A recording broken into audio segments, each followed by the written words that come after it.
नमस्कार विद्यार्थी मित्रांनो, आज आपण स्तंभालेख म्हणजे हिस्टोग्राम याचा अभ्यास करणार आहोत. सेटनेट परीक्षेमध्ये या प्रकारचे प्रश्न बरेच येतात या स्तंभालेखावरती आधारित. त्याची आपण सुरुवातीला काही थेअरी पाहू आणि त्यानंतर त्याच्यावर आधारित काही उदाहरणं बघूया.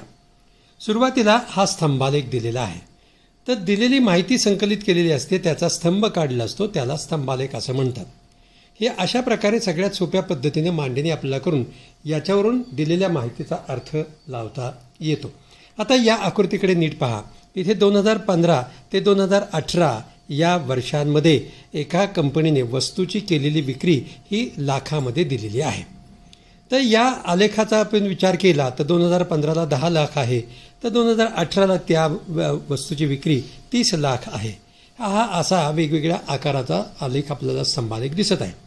याच्यावरून काही प्रश्नाची उत्तरं आपल्याला काढता येतात, जशी की सर्वात कमी विक्री कोणत्या वर्षी झालेली आहे, त्यानंतर 2015च्या तुलनेमध्ये 2016ला किती टक्के वाढ झालेली आहे, त्यानंतर 2016 व 2017च्या विक्रीचे गुणोत्तर किती आहे, या सगळ्या गोष्टी, किंवा वृद्धी किती वेळेला झाली आहे, इथं वृद्धी झाली, इथं वृद्धी झाली, इथे मात्र थोडीशी घट झाली विक्रीमध्ये, अशा प्रकारच्या प्रश्नांची उत्तरं आपल्याला स्तंभालेखावरून झटकन देता येतात.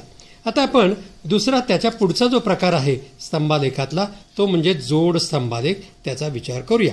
जोड स्तंभालेखामध्ये काय केलेलं असतं की वेगवेगळ्या घटकांची माहिती जोडलेल्या स्तंभातून दिलेली असते. इथं जोडलेला स्तंभ, इथे जोडलेला स्तंभ.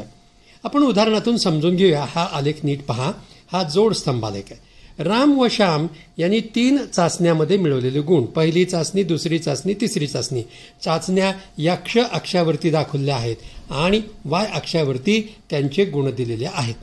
इकडे चाचण्या आणि इकडे गुण आहेत. आता बघा, रामच्या बाबतीमध्ये हा आपण जो भाग दिलेला आहे तो राम आपल्याला रेखांकित भागाने दाखवला आहे आणि श्यामचा स्तंभ जो आहे तो मोकळा आहे. राम रेखांकित आणि श्यामचा स्तंभ मोकळा. तर या आकृतीचा आपण विचार करूया. तर इथे दिलेलं आहे की रामसाठी पहिल्या चाचणीमध्ये 20 गुण, तर त्यालाच श्यामसाठी पहिल्या चाचणीमध्ये 40 गुण, असे राम, श्याम, राम आणि श्याम याप्रमाणे त्यांचे गुण हे दाखवलेले आहेत. आता आपल्याला या आलेखावरून काही प्रश्नांची उत्तरं लगेच देता येतात. ती पहा. रामच्या 3 टेस्टमधील गुणांची सरासरी किती? इथे रामचे गुण, त्यांची बेरीज, त्याला भागिले 3 सरासरी येईल. श्यामच्या 3 टेस्टमधील गुणांची सरासरी किती? त्यानंतर दुसऱ्या चाचणीत राम व श्याम यांच्या गुणांचे गुणोत्तर किती आहे? तिसऱ्या चाचणीत श्यामचे गुण रामच्या गुणाच्या किती पट आहेत? अशा प्रकारचे जे प्रश्न असतात त्याची उत्तरं आपल्याला अशा प्रकारच्या जोड स्तंभावरून झटकन काढता येतात. त्याचा आपण उदाहरणामध्ये विचार करणार आहोतच. आता तिसऱ्या प्रकारचा जो स्तंभालेख आहे तो म्हणजे विभाजित स्तंभालेख. हा स्तंभ विभागून दिलेला असतो. तो नीट आपण बघा. इथं आपण बघा की एकच स्तंभ दिलेला आहे. याच्यामध्ये हा भाग आहे मुलांचा, मुलगे, आणि हा एवढा भाग आहे मुली. आपण विचार करा की इथं दिले आपल्याला ए आणि बी ह्या तुकड्या दिलेल्या आहेत आणि या तुकडीमध्ये ए तुकडीमध्ये मुलगे 20 आहेत तर मुली 10 आहेत. बी तुकडीमध्ये मुलगे 30 आहेत तर मुली 20 आहेत.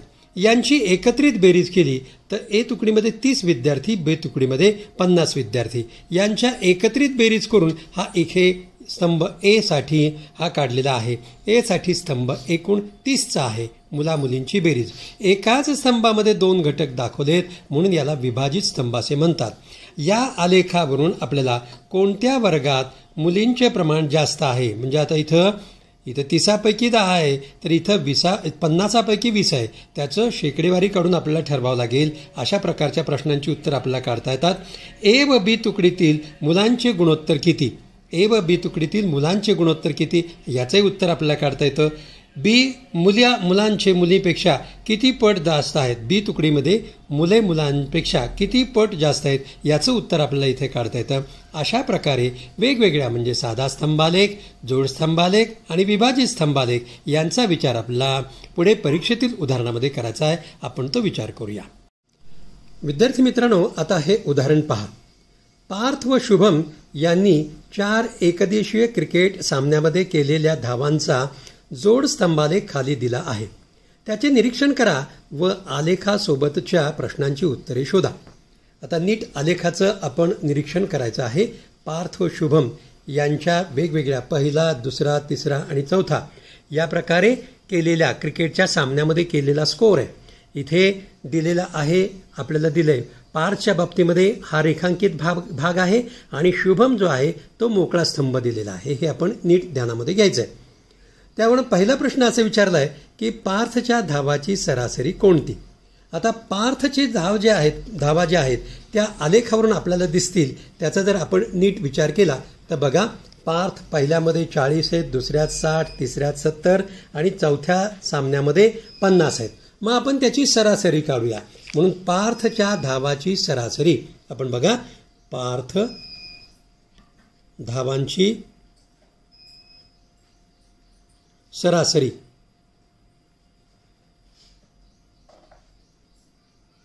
पार्थच्या धावांची सरासरी किती येईल.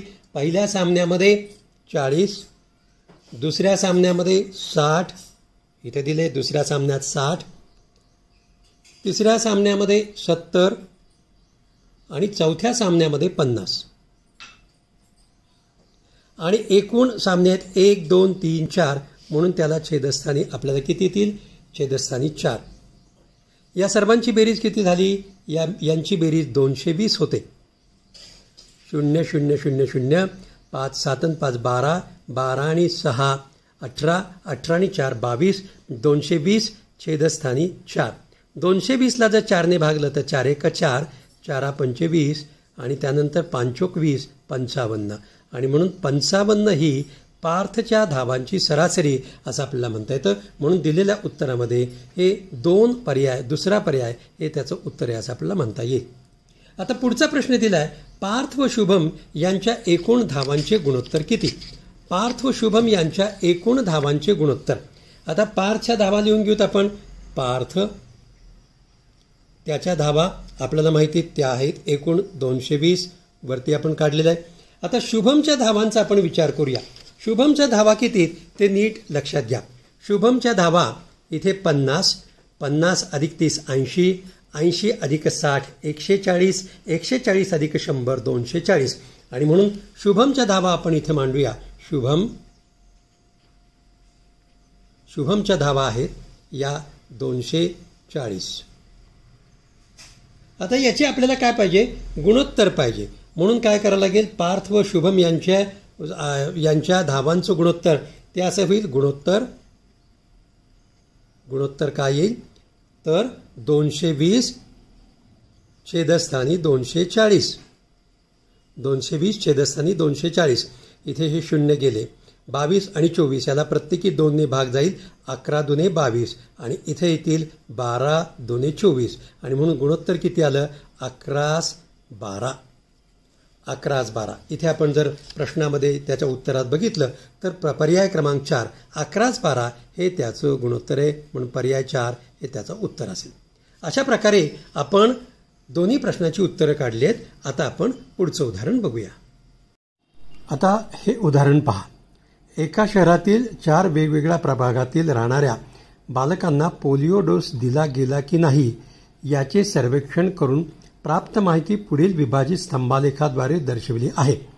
तिचे निरीक्षण करा व त्याखाली विचारलेल्या प्रश्नांची उत्तरे द्या. तर आता इथे विभाजित स्तंभ दिलेला आहे, म्हणजे एका स्तंभाचे 2 भाग केलेले आहेत. या ठिकाणी डोस घेतलेले हे रेखांकित भागाने दाखवलेले आहेत प्रत्येक स्तंभामध्ये. तर डोस न घेतलेले हा कोरा स्तंभ दाखवलेला आहे. तेव्हा हा असा विभाजित स्तंभ आहे. मागे आपण बघितलं विभाजित स्तंभ एकत्रित माहिती करून त्याचा एकच स्तंभ केला जातो आणि त्याचे 2 भाग पाडलेले असतात. हा छायांकित भाग आणि हा कोरा भाग. तर इथे छायांकित भाग डोस घेतलेले आहेत. तर पहिला प्रश्न असा दिला आहे, एकूण किती बालकांनी पोलिओ डोस घेतला नाही. आता किती बालकांनी पोलिओ डोस घेतला नाही, घेतला न असणारे यांच्यासाठी कोरा स्तंभ आहे आणि म्हणून प्रत्येकामध्ये आता इथे मी विभागणी करून घेतली. इथे पहिल्या स्तंभामध्ये कोरा भाग 60 ते 80 आहे, म्हणजे तो 20 आहे, हे लक्षात ठेवायचं आहे. इथे दुसऱ्या स्तंभामध्ये 50 ते 60 आहे, म्हणजे 10. इथे तिसऱ्या स्तंभामध्ये 20 ते 40 आहे, म्हणजे 20 मुलं असे आहेत की ज्यांनी पोलिओ डोस घेतलेला नाही. तर चौथ्या स्तंभामध्ये 20 आहेत असे की ज्यांनी पोलिओ डोस घेतला नाही.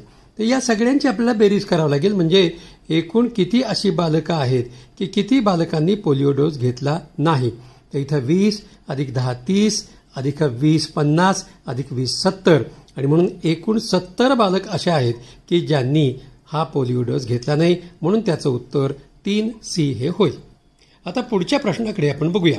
दुसरा प्रश्न असा आहे, प्रभाग ए व प्रभाग डी यांच्यामधील पोलिओ डोस घेतलेल्या बालकांचे गुणोत्तर किती आहे. तर विचार करायचा आहे फक्त प्रभाग ए आणि प्रभाग डी यांचा विचार करायचा. या ठिकाणी पोलिओ डोस घेतलेल्यांची संख्या 60 आहे, तर डी मध्ये पोलिओ डोस घेतलेल्यांची संख्या 50 आहे. आणि म्हणून प्रभाग ए आणि प्रभाग डी यामध्ये पोलिओ घेतलेल्यांचं गुणोत्तर आपल्याला विचारलंय. तर ते गुणोत्तर असं होईल, प्रभाग ए साठी 60 आणि प्रभाग डी साठी 50. मग हे आपण सोपं रूप देऊया. म्हणजेच गुणोत्तर किती आलं, हे गुणोत्तर 5/6 म्हणजे 6/5 हे त्याचं गुणोत्तर आहे. आणि म्हणून आपल्याला दिलेल्या पर्यायापैकी पहिला पर्याय 6/5 आहे आणि म्हणून याचं उत्तर 1 हा पर्याय होईल असं आपल्याला म्हणता येतं. आता आपण पुढचं उदाहरण पाहूया. आता हे उदाहरण पहा. उदाहरण असं आहे, दिलेल्या आलेखात विद्यार्थ्यांनी मिळवलेले गुण व परीक्षेचे एकूण गुण दिले आहेत. दिलेल्या पर्यायापैकी अचूक उत्तर ओळखा असं आपल्याला विचारलेलं आहे. आलेखाचं नीट निरीक्षण केलं तर आपल्याला असं दिसतं की इथं विद्यार्थी 1, 2 आणि 3 यांचे परीक्षेचे गुण आणि त्यांनी प्राप्त केलेले गुण असे दिलेले आहेत. म्हणजे इथं उदाहरण घेतलं तर विद्यार्थी 1 त्याचे परीक्षेचे एकूण गुण 800 आहेत आणि त्यांनी प्राप्त केलेले गुण 720 तिथे दिले. रेखांकित भाग विद्यार्थ्यांनी मिळवलेले गुण आणि हा रिकामा स्तंभ परीक्षेचे एकूण गुण. तर आपल्याला दिलंय की अ ब क ड हे पर्याय त्यातला एक पहा. विद्यार्थी नंबर 1 व विद्यार्थी नंबर 2 यांच्या गुणांची टक्केवारी सारखीच आहे आणि त्याचप्रमाणे खाली देखील 2 आणि 3ची तुलना आहे, 3 व 1ची तुलना आहे आणि परत शेवटचं आहे की विद्यार्थी 1चे गुणांची टक्केवारी सर्वात जास्त आहे. याचाच अर्थ की या सगळ्यामध्ये या विद्यार्थ्यांच्या गुणांच्या टक्केवारीची तुलना आपल्याला करायची आहे. मग विद्यार्थ्याच्या गुणाची टक्केवारीची तुलना करण्यासाठी पहिलं आपलं काम राहील की विद्यार्थ्यांच्या गुणाची टक्केवारी आपल्याला काढावी लागेल. मग आपण विद्यार्थी 1 त्याची टक्केवारी काढूया. विद्यार्थी क्रमांक 1 टक्केवारी काढण्यासाठी काय, तर त्याने मिळवलेले गुण भागिले एकूण परीक्षेचे गुण याला 100ने गुणलं की आपल्याला त्या विद्यार्थ्याच्या परीक्षेच्या गुणाची टक्केवारी मिळेल. मग आता विद्यार्थी 1 त्यांनी मिळवलेले गुण किती आहेत, 720. मिळवलेले गुण 720. कितीपैकी मिळवलेत त्यांनी, तर 800 पैकी गुण मिळवलेले आहेत म्हणून छेदस्थानी 800. याला गुणिले जर आपण 100 केले तर ही टक्केवारी आपल्याला मिळेल. मग आपण बघा इथे हे 0 गेलं, हे 0 जाईल, हे 0 जाईल, हे 0 जाईल. आता इथे 8 1 8 8 9 72 आणि वरचे 0 जसेचे तसे. म्हणजेच याची टक्केवारी पहिल्या विद्यार्थ्याची परीक्षेचे टक्केवारी आली 90%. म्हणजे त्यांनी 90% गुण मिळवलेले आहेत. आता आपण विद्यार्थी क्रमांक 2 घेऊया. विद्यार्थी क्रमांक 2 या विद्यार्थी क्रमांक 2नी किती मिळवलेत, 900 गुण मिळवलेत 1020 पैकी. म्हणजेच काय करावं लागेल आपल्याला, 900 छेदस्थानी 1020 याला गुणिले 100 आणि वरच्याप्रमाणे याचंच याला सोपं रूप दिलं तर आपल्याला असं मिळतं की हे आकडेमोड केल्यानंतर 88.23 इतकी दुसऱ्या विद्यार्थ्याची टक्केवारी आहे. आता तिसरा जो विद्यार्थी क्रमांक 3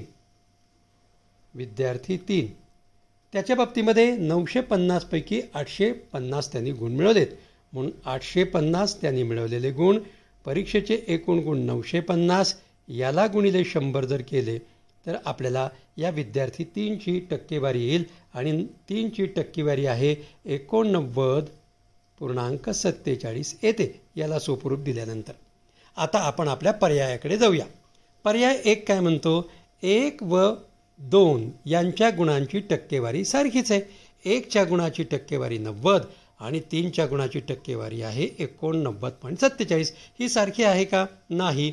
आणि म्हणून हा विधान आपल्याला असत्य सत्य नाही असं म्हणता येईल. विद्यार्थी क्रमांक 2च्या गुणांची टक्केवारी विद्यार्थी 3च्या गुणाच्या टक्केवारीपेक्षा जास्त आहे.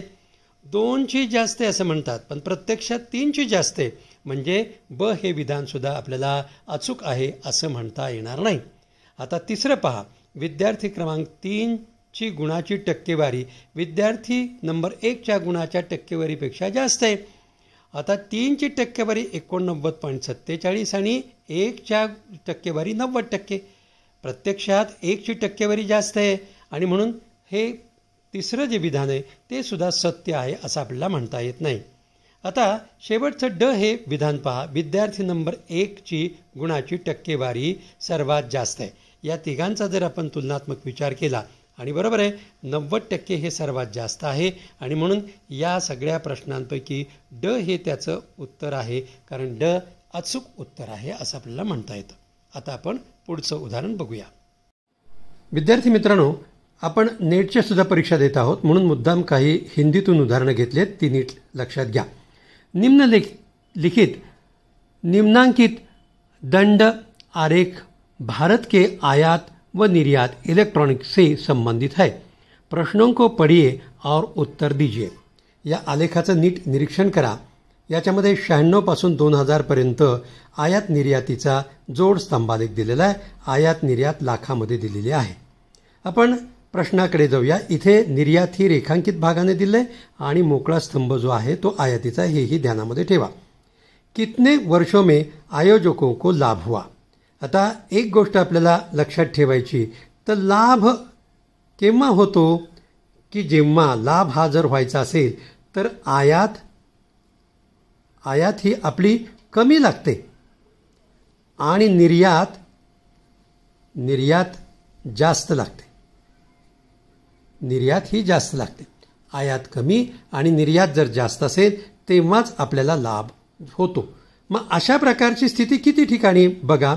इथं आयात कमी आहे, निर्यात जास्त आहे.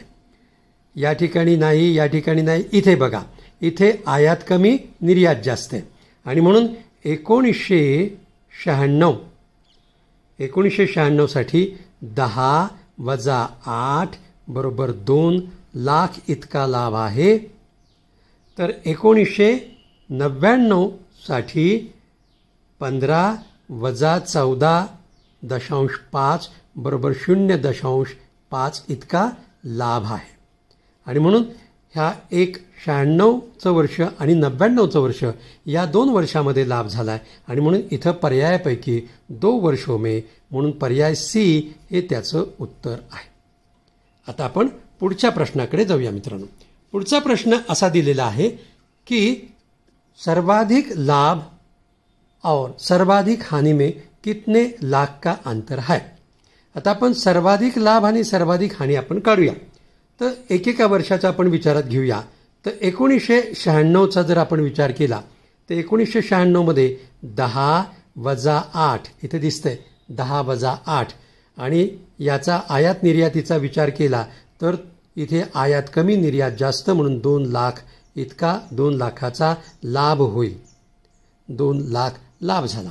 1997चा विचार केला तर आपल्याला असं दिसतं की 14 वजा 11 इथे 3 लाखाचा फरक आहे, परंतु इथे आयात ही जास्त आहे आणि निर्यात ही कमी आहे, म्हणून ही हानी आहे. 3 लाखाची हानी आहे. त्यानंतर 1998चा जर आपण विचार केला तर 11 वजा 10 1998 इथं आकृतीत दिसतंय 11 वजा 10 आणि याच्यातला फरक आहे तो 1 लाख इतकी पुन्हा हानी झाली आहे, नुकसान झाले. त्यानंतर 1999चा जर आपण विचार केला तर 15 वजा 14 म्हणजेच किती 14.5 आहे. 15 वजा 14.5 म्हणजेच किती 0.5 इतका लाभ झालेला आहे. आणि शेवटी 2000 सालाचा जर आपण विचार केला तर 2000 सालामध्ये 11 आणि 13 यातला फरक घ्यावा लागेल. 13 ही आपली आयात आहे, 13 ही आपली आयात आहे आणि 11 ही निर्यात आहे, म्हणजेच यातील फरक 2 लाख इतकी परत हानी झाली आहे. 2 लाख इतकी हानी झाली आहे. मग आपण सर्वात जास्त हानी आणि सर्वात जास्त लाभ याचा विचार करूया. सर्वात जास्त हानी 3 लाख आहे, सर्वात जास्त हानी लाभ आहे तो 2 लाख आहे. आणि म्हणून यातला फरक आपल्याला विचारला आहे, प्रश्नामध्ये दिलाय सर्वाधिक लाभ और सर्वाधिक हानि में कितना फरक है, कितना अंतर है. आणि म्हणून यातला जो फरक आहे तो किती, सर्वाधिक हानी 3 आणि सर्वाधिक लाभ 2. आणि म्हणून इथे हानी जास्त आहे, यातला फरक 1 लाख आहे आणि हा 1 लाख हा आपली हानी असेल, कारण हानी जास्त आहे, लाभ कमी आहे, 1 लाखाची हानी आहे. आणि म्हणून या ठिकाणी पर्याय जो आहे तो 1 लाख हानी, पर्याय बी हे त्याचं उत्तर असेल. आता आपण पुढच्या प्रश्नाकडे जाऊया मित्रांनो. पुढच्या प्रश्नात काय दिले बघा. इथं पुढचा प्रश्न असा आहे, तो म्हणजे वर्ष 1999 की अपेक्षा 1998 में कितने प्रतिशत निर्यात में वृद्धि हुई. निर्यातीमध्ये ही 98च्या तुलनेत 99ला किती वाढ झालेली आहे, किती प्रतिशत, शेकडा किती वाढ झाली हे आपल्याला काढायचं आहे. हे 2 अंक आपण लिहून घेऊया की 1999 मध्ये निर्यात 15 लाख आहे. आकृतीकडे बघा, 1999 मध्ये निर्यात जी आहे ती 15 लाख आहे आणि 1998 मध्ये जी निर्यात आहे ती आहे 10 लाख. मग आता आपल्याला शेकडा काढायचा आहे.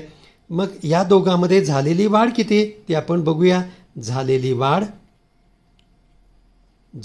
वाढ वृद्धी ती किती होईल, हे 15 वजा 10, 15 वजा 10 बरोबर 5 लाख रुपये, 5 लाख एवढी वाढ झालेली आहे. आता ह्याची शेकडेवारी काढूया. मग प्रतिशत वाढ बरोबर झालेली वाढ किती, 5, ही 5 वाढ झाली. कुणामध्ये झाली, 10 मध्ये वाढ होऊन 15 झाली, म्हणून छेदस्थानी 10, याला गुणिले 100 जर केलं तर प्रतिशत वाढ होईल. आणि म्हणून आपल्याला असं देत सांगता येईल की 5 1 5, 5 2 10, आणि या ठिकाणी आपण जर विचार केला तर इथं बे 1 बे आणि इथं 50 2 100, आणि म्हणून याचं उत्तर येईल 50%. आपण इकडे प्रश्नाकडे जाऊया.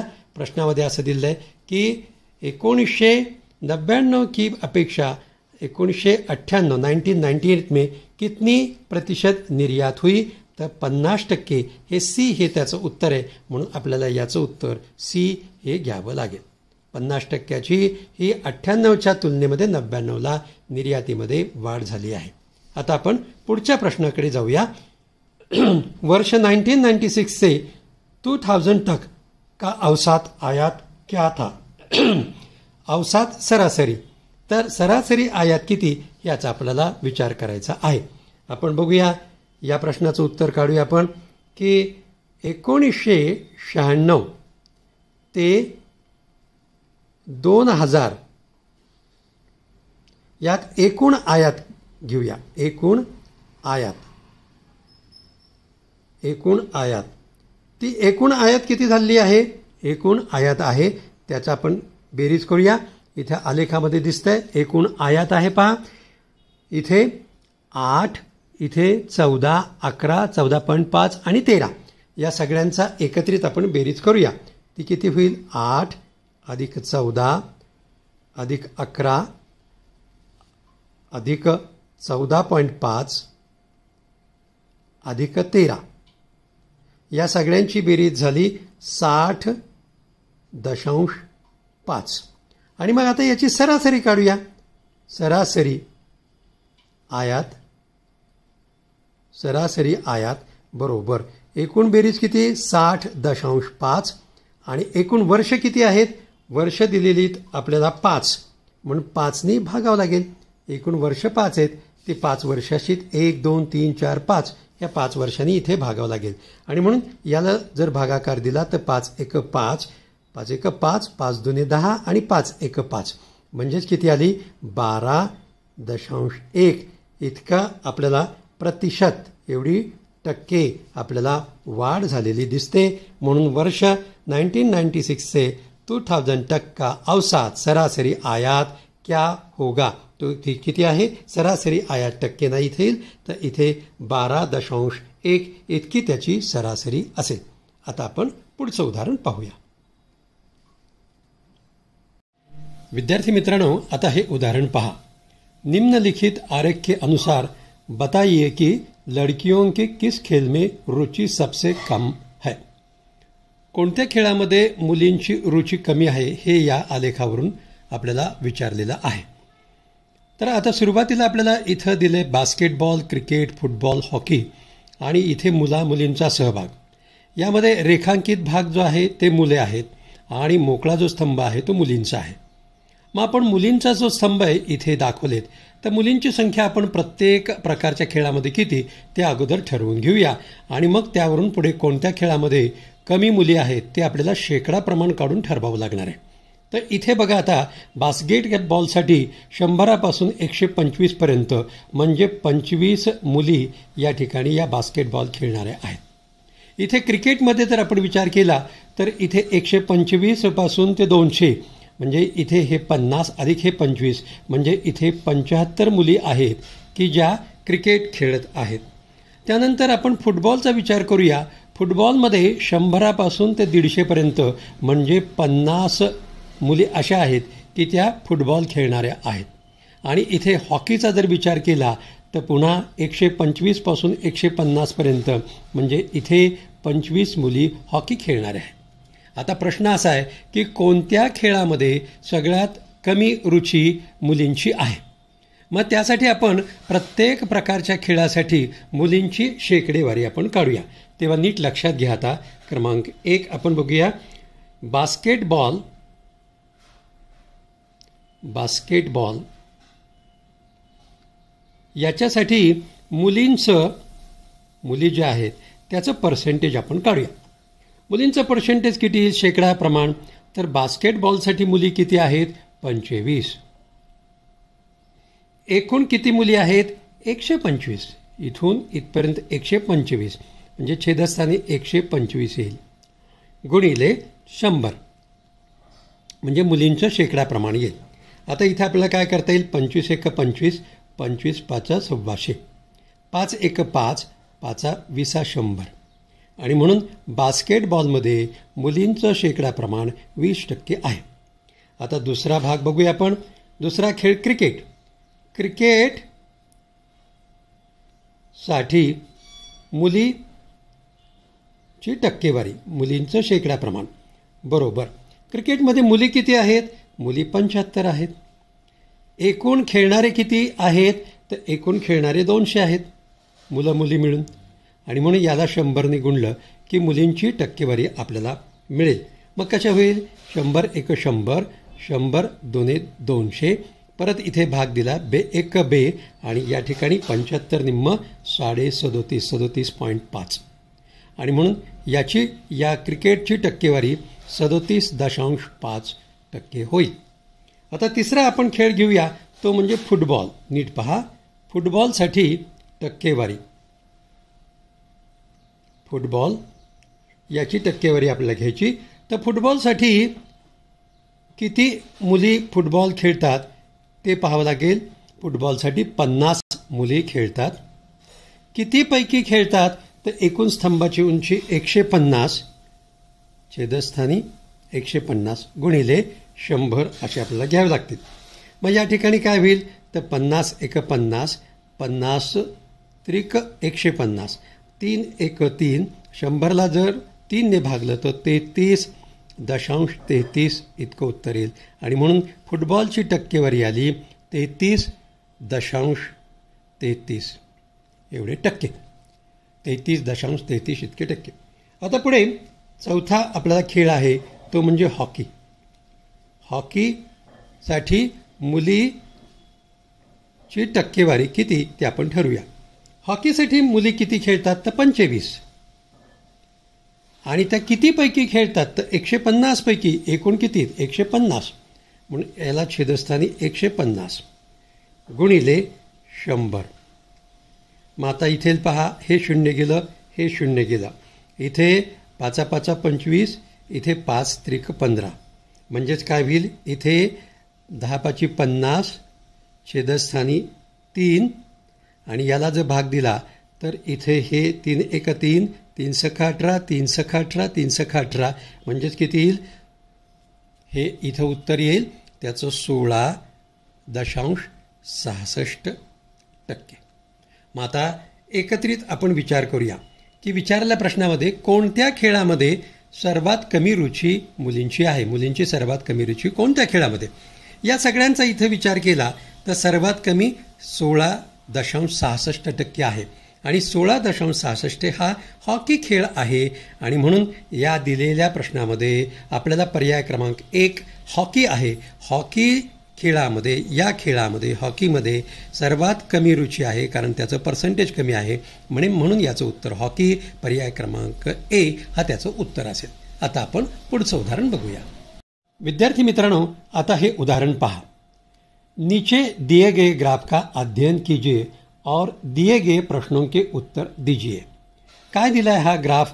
तर 1991 पासून 1996 पर्यंत म्हणजे या 6 वर्षामध्ये दुधाचं उत्पादन मिलियन टनमध्ये दिलेलं आहे आणि याच्यावरून काही प्रश्न विचारलेले आहेत. तर त्याच्यावरती आपल्याला उत्तरं कशी शोधता येतील ते आपण बघूया. तर पहिला प्रश्न आहे 1992 से 1993 में दूध के उत्पादन में प्रतिशत वृद्धि दर क्या रही? तर 92-93 यामध्ये 93 साली जी उत्पादनाची वाढ झाली ती किती आहे ती आपल्याला शेकडेवारीमध्ये काढायची आहे. तर आपण काढूया. तर सुरुवातीला पहिल्यांदा विचारात घेऊया की 1992 साली किती उत्पादन होतं? तर 1992 साली 300 मिलियन टन.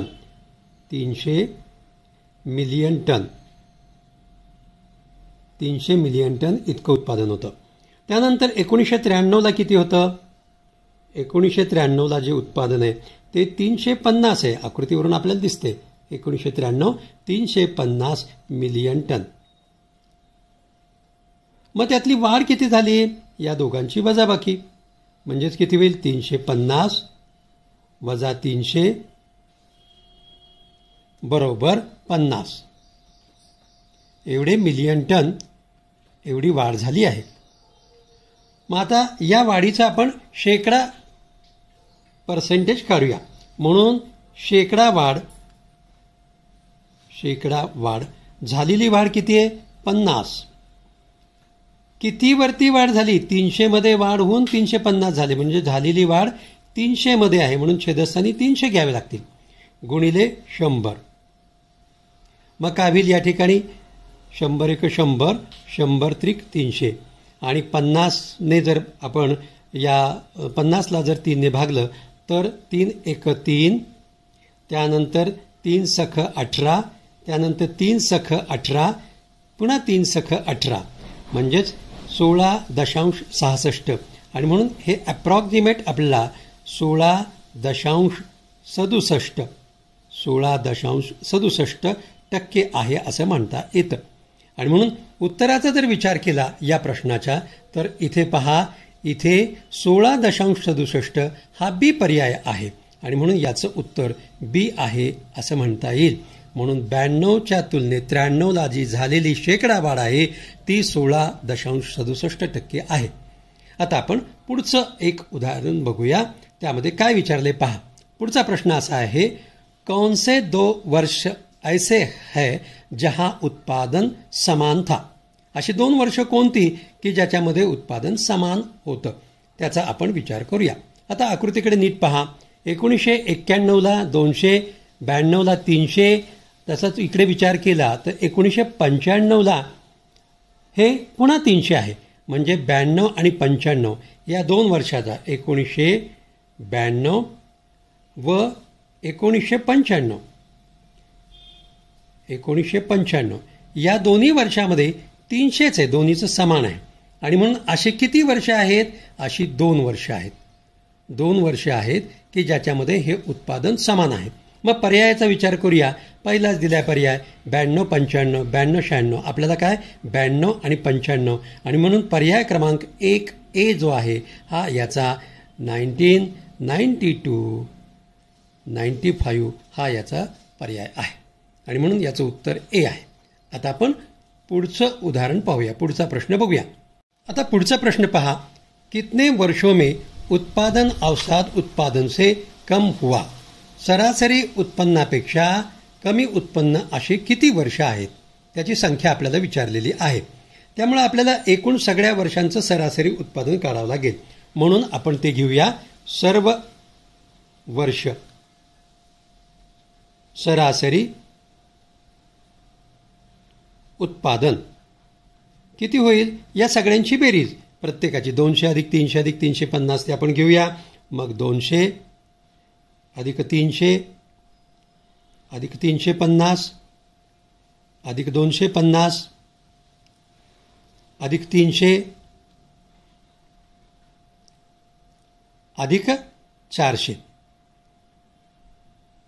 या सगळ्यांची बेरीज आणि त्याला छेदस्थानी 1 2 3 4 5 6 वर्ष आहेत म्हणून छेदस्थानी 6. आता याची बेरीज होईल. इथे 0 आले, त्यानंतर इथे दुसऱ्या त्यात 5 आणि 5 10, 10ला 0, हातचाला 1, त्यानंतर 4 आणि 5, 5 आणि 3 8, 8 आणि 2 10, 10 आणि 3 10 आणि 3 13, 13 आणि 3 16, 16 आणि 2 18 म्हणजे एकूण 1800 ही त्याची बेरीज आली. 1800 भागिले 6 याला जर आपण सोपं रूप दिलं तर असं आपल्याला देईल 3 1 6 1 6 6 3 18 आणि म्हणून या ठिकाणी 300 ही सरासरी आली. सरासरी उत्पादन या 6 वर्षाचं 300 मिलियन टन. आता पहा, या 300ला जर आपण विचारात घेतलं तर 300 पेक्षा कमी असणारा 1991, 300 पेक्षा कमी असणारं 1994 म्हणजे हे दोन कमी आहेत. सरासरी उत्पन्नापेक्षा कमी वर्ष कोणते? तर 1991 याचं उत्पादन 200 आहे आणि दुसरं 1994 याचं उत्पादन आहे 250 आणि म्हणून ही 2 वर्ष आहेत आणि म्हणून याचं सरासरी उत्पादनापेक्षा कमी उत्पादन असणारे वर्ष 2 वर्षे आहेत.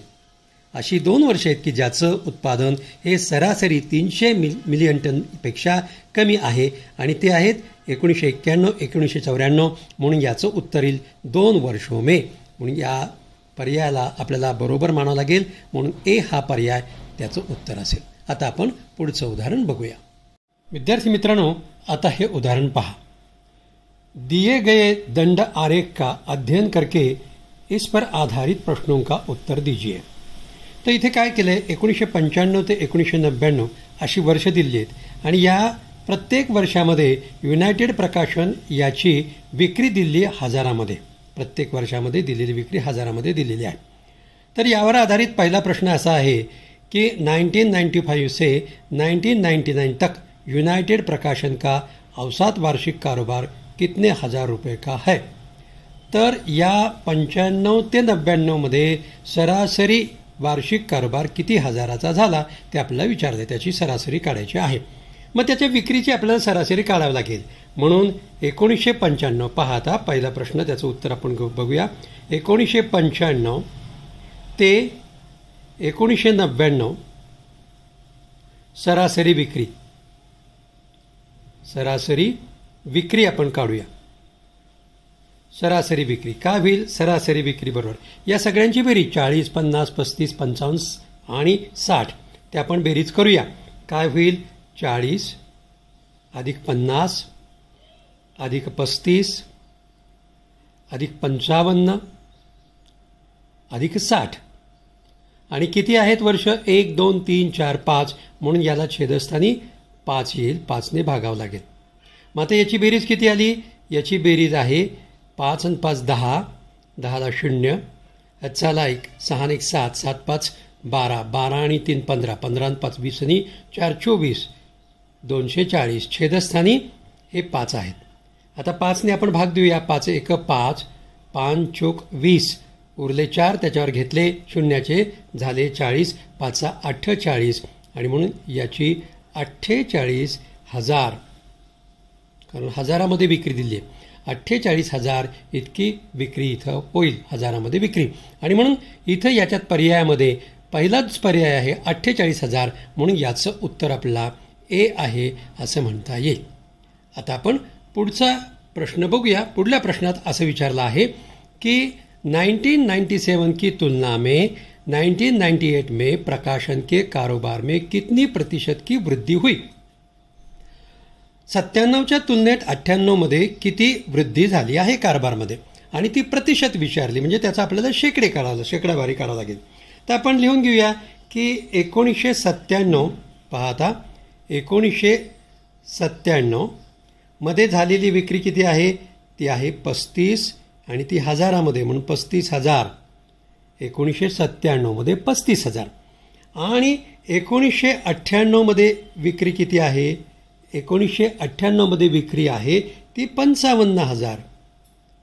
55,000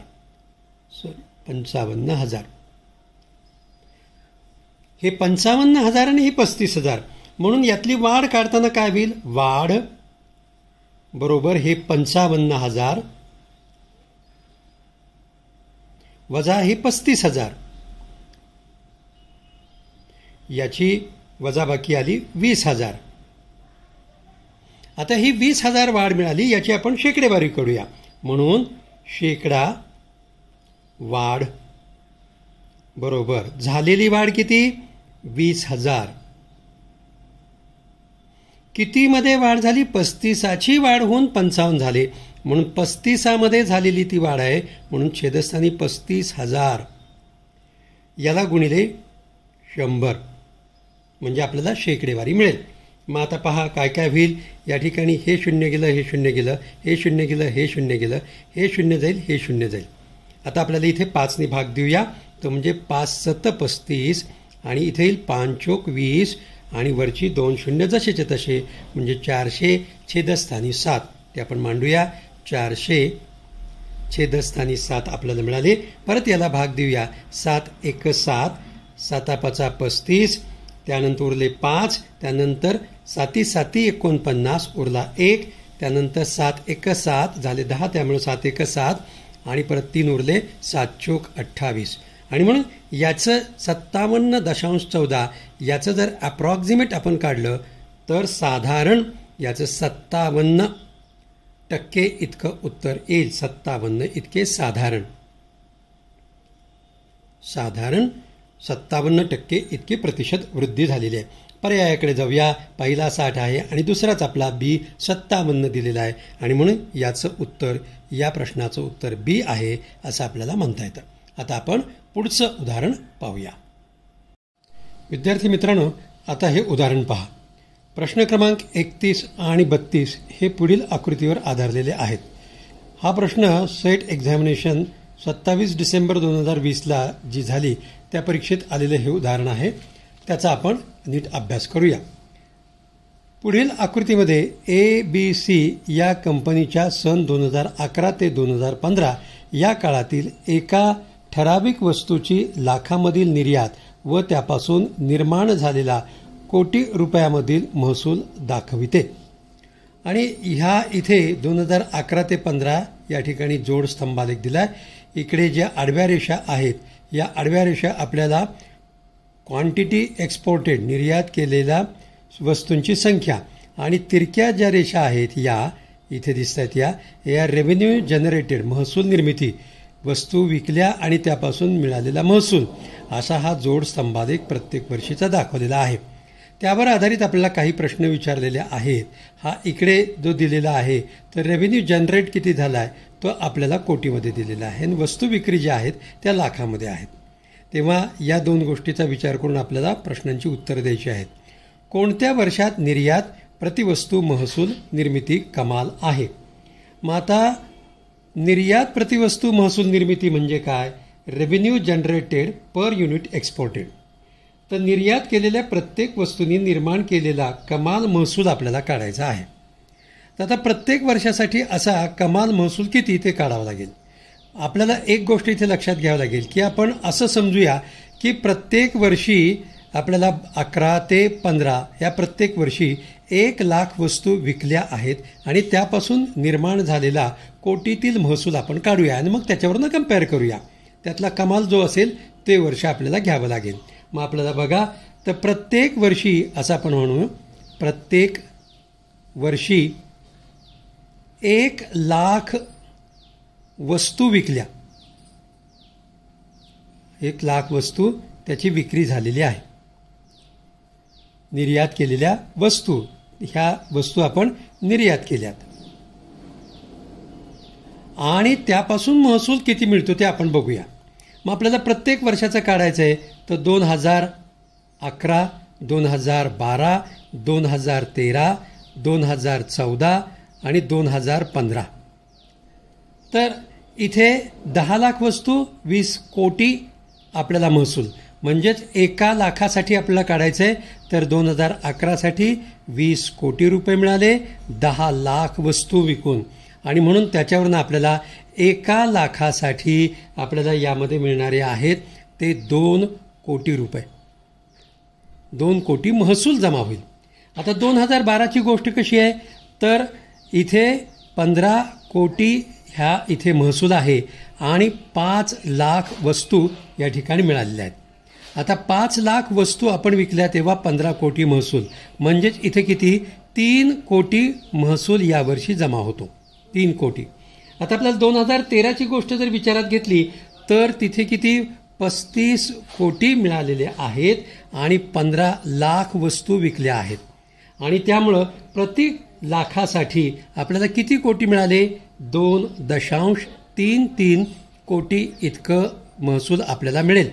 2014ला किती होईल, तर 40 कोटी एवढे महसूल आहे आणि 20 लाख एवढ्या वस्तू आहेत.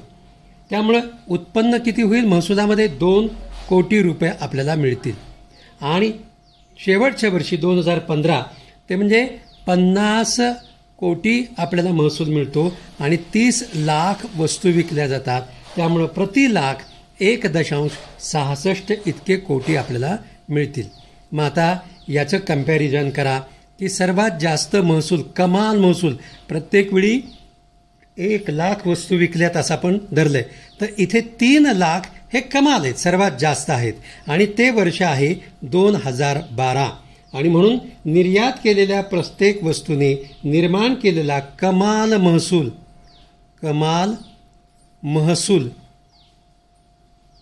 महसूल हा 3 कोटी आहे आणि तो 2012ला आहे. आणि म्हणून याचं उत्तर ए 2012 हे येईल. त्यामुळं या प्रश्नाचं उत्तर ए हा पर्याय आहे असं आपल्याला म्हणता येईल. आता आपण पुढचं एक दिलेलं उदाहरण बघूया.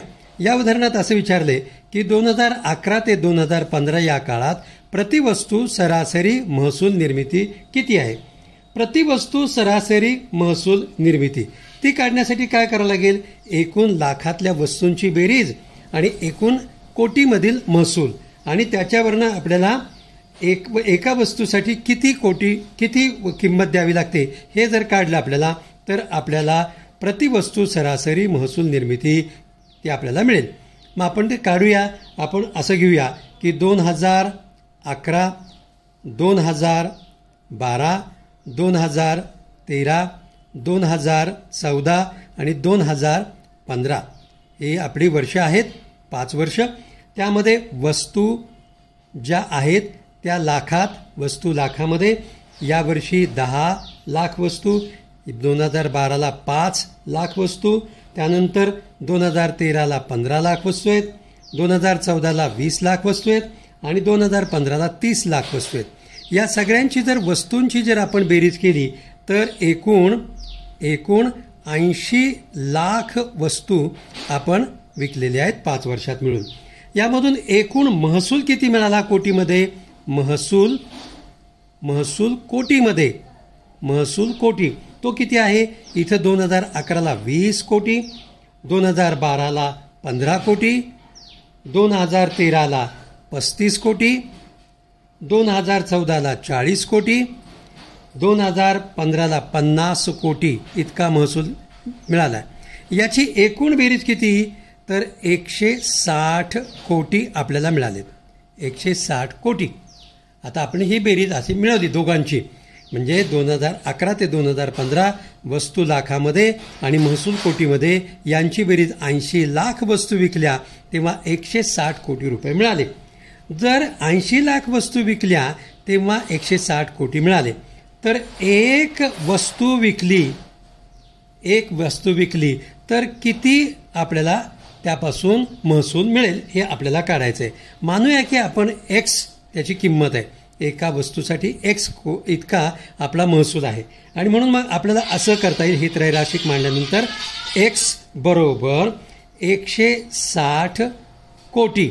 आता कोटी द्यायचे आहेत म्हणजे त्याच्यावरती एकूण 7 शून्य द्यावे लागतील. 1 2 3 4 5 6 7 आणि नंतर त्याच्या छेदस्थानी लाख. 80 लाख आहेत म्हणून 80 वरती 5 शून्य द्यावे लागतील. 1 2 3 4 आणि 5. मग आता याला सोपरूप देऊया आपण.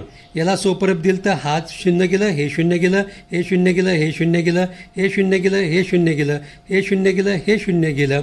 त्यानंतर हे शून्य जाईल, हे शून्य जाईल, हे शून्य जाईल आणि हे शून्य जाईल.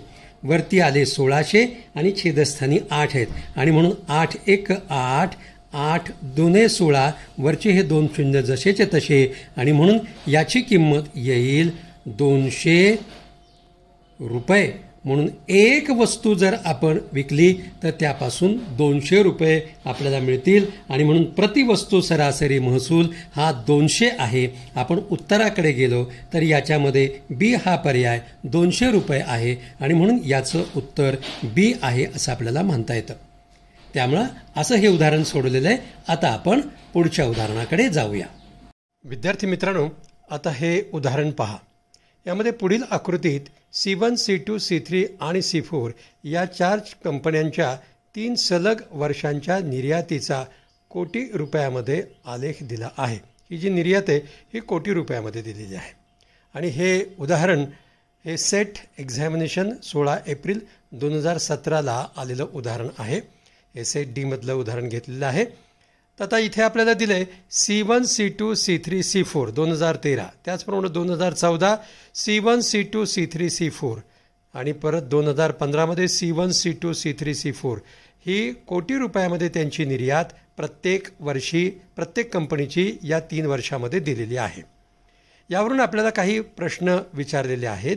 या 3 वर्षाच्या कालावधीत कोणत्या कंपनीच्या निर्यातीची विचरणशीलता सर्वाधिक आहे.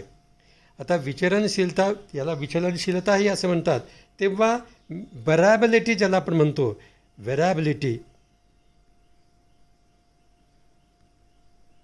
व्हेराबिलिटी याला विचलनशीलता. विचलनशीलता म्हणजे काय याची आपण थोडीशी अगोदर थेअरी समजून घेतली पाहिजे तर हे उदाहरण आपल्याला लक्षात येईल. विचलनशीलता म्हणजे एखाद्या गटामधील जो स्कोअर आहे तो कशा पद्धतीनं विखुरलेला आहे, तो स्कोअर कशा पद्धतीनं विखुरलेला आहे हे सांगणारी बाब म्हणजे त्याची विचलनशीलता होय. विचलनशीलता मोजण्याचे वेगवेगळे मापं आहेत, मोजमाप आहेत.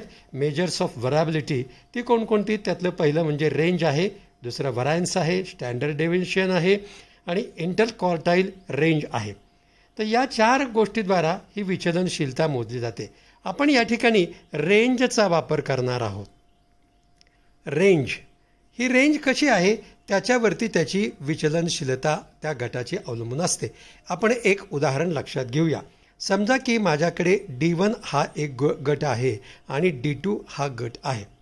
मग D1 गटामध्ये जे स्कोअर आहेत ते 20 आहे, 15 आहे, 30 आहे, 45 आहे आणि 75 आहे समजूया की.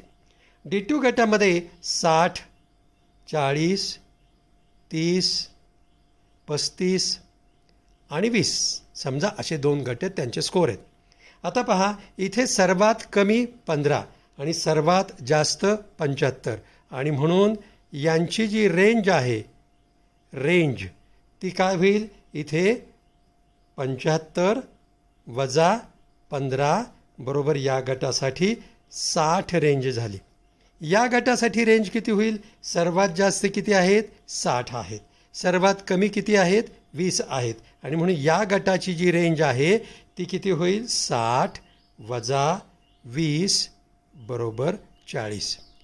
कोणाची आकडेवारी जास्त आहे, इथे 60 ही अंक जास्त आहे आणि म्हणून ही 60 या कमीत कमी आणि जास्तीत जास्त या प्राप्तांकामधील जी अंक आहे तो जास्त आहे आणि म्हणून D1 हा गट जास्त विचरणशील आहे असं आपल्याला म्हणता येतं.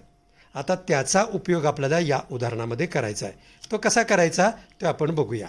सुरुवातीला आपल्याला हे माहीत करावं लागेल की 2013, 14, 15 यामध्ये C1, C2, C3, C4 यांची आपल्याला रेंज काढावी लागेल. आपण ती रेंज काढूया आणि त्यावरून ठरवूया की कोणता गट जास्त विचरणशील आहे, सर्वाधिक विचरणशील आहे ते आपण लक्षात घेऊया. मग आता मी इथे मांडून घेतो 2013, 2014, 2015 3 वर्ष आणि आपल्याला C1, C2 आणि C3 या 4 कंपन्या आणि C4 C1, C2, C3, C4 या आलेखामध्ये इथे मुद्दाम मी स्तंभाच्या वरती लिहिलं आहे की किती कोटी प्रत्येकासाठी आहे आणि कोणत्या वर्षात ते आपण या तक्त्यामध्ये लिहून घेऊया. मग C1साठी 2013ला 60 आहेत. त्यानंतर C2साठी 2013ला 30 आहेत. त्यानंतर C3साठी 45 आहेत. त्यानंतर 70 आहेत. आता मी असंच यांचं पण लिहून घेतो. 14साठी 30, त्यानंतर पुन्हा C2साठी 30, त्यानंतर C3साठी 45 आणि C4साठी 60. 2015साठी 50, त्यानंतर 45, पुन्हा 45 आणि 80. पहा 50, 45, 45 आणि 80. आता आपल्याला यांची रेंज काढायची आहे. रेंज मांडूया. इथे जास्तीत जास्त किती आहेत? जास्तीत जास्त 60. कमीत कमी किती आहेत? इथे 30 आणि म्हणून 60 वजा 30 याची रेंज झाली 30. याची रेंज 45 आणि उणे 15 म्हणजे किती होईल? 45 वजा 30 म्हणजे इथे 15 उरतील आणि म्हणून या C2 गटासाठी C2साठी आपल्याला 15 रेंज म्हणता येतं. इथे तर रेंज कमी आणि जास्त सारखे आहेत त्यामुळे आपल्याला 45 वजा 45 0. या गटाच्या बाबतीमध्ये असं आपल्याला म्हणता येईल की जास्तीत जास्त 70 आहे आणि कमीत कमी हे 60 आहे. जास्तीत जास्त 80 आहेत, कमीत कमी 60 आहेत म्हणून 80 वजा 60 बरोबर याची रेंज 20 आहे. आता मित्र बघा वरच्यासारखं कोणाचा अंक कमीत कमी आणि जास्तीत जास्त यामधील अंतर हे जास्त 30 आहे आणि म्हणून C1 यासाठी कोणत्या या 3 वर्षाच्या कालावधीत कोणत्या कंपनीच्या निर्यातीची विचरणशीलता मग ही सर्वात जास्त कोणाचे 30 आहे. कमीत कमी आणि जास्तीत जास्त यातला फरक याचा जास्त आहे म्हणून याची रेंज 30 आहे आणि म्हणून आपल्याला उत्तराकडे जर आपण गेलो तर बी हा त्याचा पर्याय आहे. C1 या कंपनीची विचरणशीलता जास्त आहे. पर्याय त्याचा बी आहे. हे लक्षात येतं. आता आपण पुढच्या उदाहरणाकडे जाऊया. पुढच्या प्रश्नामध्ये असं विचारलं आहे की वरील प्रश्नातील आकृतीवरून या 3 वर्षाच्या कालावधीत कोणत्या 2 कंपन्यांची सरासरी निर्यात साधारण समान आहे. तंतोतंत समान नाही, साधारण समान आहे असं आपल्याला विचारलं आहे. मग आता साधारण समान हे काढण्यासाठी आपण बघूया काय करावं लागेल. या सगळ्या कंपनींच्या आपल्याला बेरीज करावी लागेल. 2015साठी 2013, 14, 15 यांची आपल्याला C1 कंपनीचे सगळ्यांची बेरीज, C2 कंपनीची सर्वांची बेरीज, C3 कंपनीच्या सर्वांची बेरीज आणि C4च्या एकत्रित बेरीज. या एकत्रित बेरजेला जर 3 वर्षांनी भागलं 3ने तर प्रत्येकाची आपल्याला सरासरी येईल आणि त्यावरून आपल्याला दिसेल की कोणत्या 2 कंपन्यांची सरासरी सारखी आहे. आपण आता इथं एकूण बेरीज करूया. किती कोटी C1साठी किती कोटी ते आपण बघूया. एकूण बेरीज इथे बघा मी इथे एकूण बेरीज मांडत आहे. या ठिकाणी हे 0, त्यानंतर 6 आणि 3 9, 9 आणि 5 14, या ठिकाणी 140 आले एकूण. C1साठी 140. C2साठी किती येतील? या ठिकाणी इथे 5 आणि त्यानंतर इथे 3 आणि 3 6 आणि 4 10, 105. त्यानंतर C3साठी 45, 45 आणि 45 म्हणून त्याची बेरीज 135. C4साठी आपल्याला एकत्रित बेरीज किती होईल तर 70 अधिक 60 130 अधिक 80 210 ही त्याची बेरीज येईल. एकूण बेरीज आपल्याला मिळाली. मग आता यांची सरासरी काढायची आहे म्हणून सरासरी C1ची सरासरी किती येईल ते आपण बघूया. C1ची सरासरी 140 छेदस्थानी 3 का तर 3 आहे 3 वर्षाचा आहेत त्यामुळं C2ची 105 भागिले 3 C3ची 135 भागिले 3 आणि याची C4ची 210 भागिले 3. मग आता आपण बघूया इथे जर भाग दिला तर 3 1 3 3 1 3 3 चोक 12 त्यानंतर उरले 2 3 सख 18 पुन्हा 3 सख 18 3 सख 18 म्हणजे 46.66 इतकं येईल. आता बघा दुसऱ्यासाठी किती येईल. इथे 3 1 3 3 त्रिक 9 आणि 3 5 15 याची आली 35 म्हणजे पहिल्या C1साठी किती आली 46.66. C2साठी आली 35. C3साठी किती येईल 3 1 3 इथे 45 त्रिक 135 म्हणून याची C3ची 45 आली. इथे 3 1 3 7 त्रिक 21 वरचे 0 या ठिकाणी 70 आली आणि म्हणून इथं C1 आणि C3 यांचा जर विचार केला तर याची 46 आहे आणि याची 45 आहे आणि म्हणून दोघांची साधारण इथे याच्यात दिले साधारण समान समान कोणकडे आहेत C1 आणि C1 व C3 यांची सरासरी ही सारखी आहे असं म्हणता येतं. मग आता पर्यायाकडे जाऊया आपण. C1 C3 हा पर्याय पहिलाच त्याचा दिलेला आहे आणि म्हणून याचं उत्तर ए हा पर्याय असेल. C1 आणि C3 यांची आपल्याला सरासरी साधारण सारखी आहे असं म्हणता येतं.